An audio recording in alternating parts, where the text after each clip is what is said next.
That's he can't find the thing that he cannot remotely afford to look for. Even in a dictionary, he can't look up how to say it. Yeah, right. He won't even look up how to say it in the dictionary. But he is seriously serious about truly investigating the matter. And as proof, he asked several local Israelis if there's a problem in any way, which is kind of like asking the mafia if it exists, yeah. Right? Hey, no, we're legitimate businessmen. In the olive oil business. Again, I can't even put on the Israelis because he called it apartheid like 5 times. Come around back. I'll show you my prospectus. What apartheid? What apartheid? These are valid questions because ethnic cleansing has a couple component parts. First, you have to force the people out, and then the second part is you have to prevent them from moving back. And then genocide has some components. And then apartheid has some components. And Michael Rappaport, he seems very confused about the nature of what apartheid is, South Africa's role in it, Cecil Rhodes's role in it, its influence on Israel, how Israel was good time best friends forever in the 1970s, supporting it, giving it nuclear secrets and all sorts of other stuff while oppressing people of color. That was all going on, and Israel was fine with it because they're also an apartheid state. And we're going to get to the letters of Cecil Rhodes and Chaim Weizmann and Theodor Herzl and all these sorts of things. But this idea is that all of this happens in a vacuum, and they hope that look, to the Zionists' credit, like they are right in some things, insofar as like the audience usually has like a goldfish mentality. And they're not remembering back. And if no one else is including it in the conversation, and anyone who does try to include it is being censored out of the conversation, they have a sanitized audience that they can gaslight at will and make them say Rabbi Shmuley type of things right in between his pitches for his daughter's dildo company. So there's a lot of things to consider when you're looking into these topics and watching any of these types of clips that we're seeing all together all week on social media. So yeah, there's I've never seen a man, Michael Rappaport, that so conspicuously showcased the fallacy of circular reasoning, Latin name petitio principii. And there's various forms. There's arbitrary redefinition, question begging epithet we talked about with Benjamin Netanyahu, his speech he gave last week. But this one's called the chain. And here he's going around looking. It's like going to the bank and say, I want to open a bank account. They're like, okay, we need some trustworthy, we need some identification. Well, I'm going to bring my friend who has no relationship with the bank to say, look, you can vouch for me, but we have no relationship with him. So he goes around to ask Israelis, what is apartheid? Or, it's I don't even know. Some of them might just be confused in the terminology.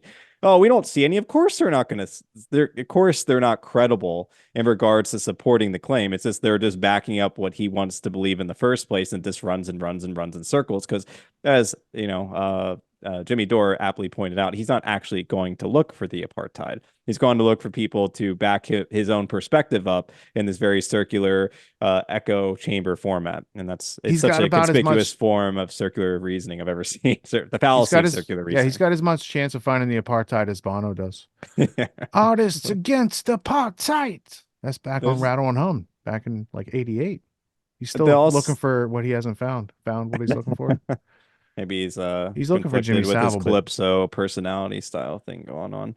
Yeah. But sustainable peace, that's curious. Sustainable peace. So a bunch of statements made by that woman who shot down the vote in regards to a ceasefire.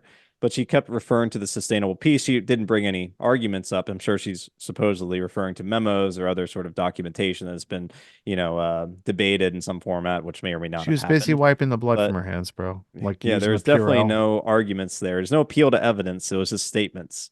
So we're just, so I'm waiting for the evidence in that one. But I want to see what she considers to be sustainable peace. Sustainable peace meaning ethnic cleansing is completed. Is that also that's not the same one, or was it the same? It was the same one that said the final solution. Yeah, was it the same? Yeah. So interesting woman there. And then Robbie, man, they're not going to negotiate with a terrorist component. But Robbie, we're far beyond terrorists. Like, do you have any distinction or disambiguation between terrorists and civilians at this point? Are you witnessing, like Brianna is sitting there showing you all these clips. You've debated Max Blumenthal and you look very foolish doing so, but I give you credit for, asking questions and, asking questions. I'll just leave it at that. but my God, bro. I mean, but this is what bias looks like. This is what, having a sort of prescriptive ideological viewpoint, but you have to filter everything through a certain particular lens. Well, it's pretty Um, cartoonish because he Very believes like disappointing because he he's not believes supporting evidence. Like he keeps saying they're a terrorist. Okay, maybe they are a terrorist organization. Is it proportional? Again, this goes against this. We're referencing now international standards. International standards when it comes to law.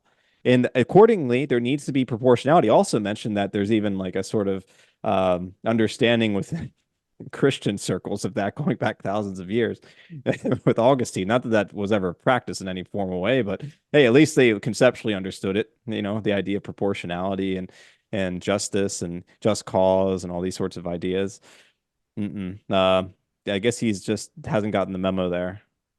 well, Just amazing, man. That guy just won't let it go. I mean, it's how do cute. you terrorist component? They're not going to. The United States is not going to uh, uh, debate or hold negotiations rather with a terrorist component in Hamas. You forget about ISIS and Al Qaeda and Mujahideen and Right. Muslim Brotherhood, bro. Oh, Like, good first point, bro. off, Yeah, exactly. Robbie's Exactly. naivete would be endearing if it weren't Oh, putting people's lives at risk out there, right? But right. I believe in his free speech to be wrong, Oh, yeah, especially yeah. especially a couple times a week because I need to chuckle. But It's an his entertainment. idea that Hamas can be gone from something that the IDF is going to do within the confines of Israel is just so not realistic. Okay. There's no, first off, the leadership of Hamas has been in Qatar. We said that week one, go get them. Oh, yeah. Stop killing the women and children. Stop the collective punishment. We said it right away. Yeah. Like, here's the solution. We know where they are. They're over there and they got broadcast studios too, bro. Just like there's the addresses published. They're doing interviews. Go get them. Like you guys did at the Germans took those hostages back in Munich, right? Do one of those things. Send your special forces. Go get that done. Now, instead of doing that, you killed 30,000. You don't count who's innocent, who's Hamas. You don't have any count. You don't have Yep. any idea. But So we we're do going to have a assume count of they're all 12,000 civilians. women and children. But we do Yeah, have a count of that. 12 to 14,000 now, something. it's Maybe a I'm a little high lot. on the numbers. Yeah. It's a Of lot. women and children. Yeah. And so for Robbie to think that anything that the IDF's going to do in there is going to eradicate Hamas and it's not going to come back anymore, like all these justifications, like downstream their arguments, please, because it doesn't work. And if you show them that now, we can probably save 10, 50,000 people being killed from these not so Yeah, funny it's just shenanigans that are going on. the lack of understanding of the proportional response. Like it's one thing to argue against they're going after a terrorist cell. It's another thing to look at the numbers of the individuals dying, especially the innocent women and children just alone, if we can't disambiguate from the male Hamas, terrorist combatants, if you want to call them that. Even that alone, like in the eyes of many nations across most nations, in fact, majority of nations across the world, and even in sort of support of what the ICJ also in the preliminary ruling came out with, that the conditions for ethnic cleansing are taking place or genocide, and this needs to now be investigated. All Israel was this, and involved in the yet, 1948 genocide creation of the whole thing at the Geneva Convention. So right, the whole and thing, yet, they should know better. well, there's a lot that could be, but yeah, and yet they be just we're going to ignore the proportional aspect and we're going to just hone down on the argument that U.S. is not going to negotiate with terrorists. Wow, we're back to Any more than it usually does. so it's sort of we're There's back like to an asterisk at the end. Are we back to Team America when they fly into France and blow Fuck up all yeah. France and try to get the terrorists? Yeah, Yeah. something like that. Coming to save the day. Motherfucking day, yeah.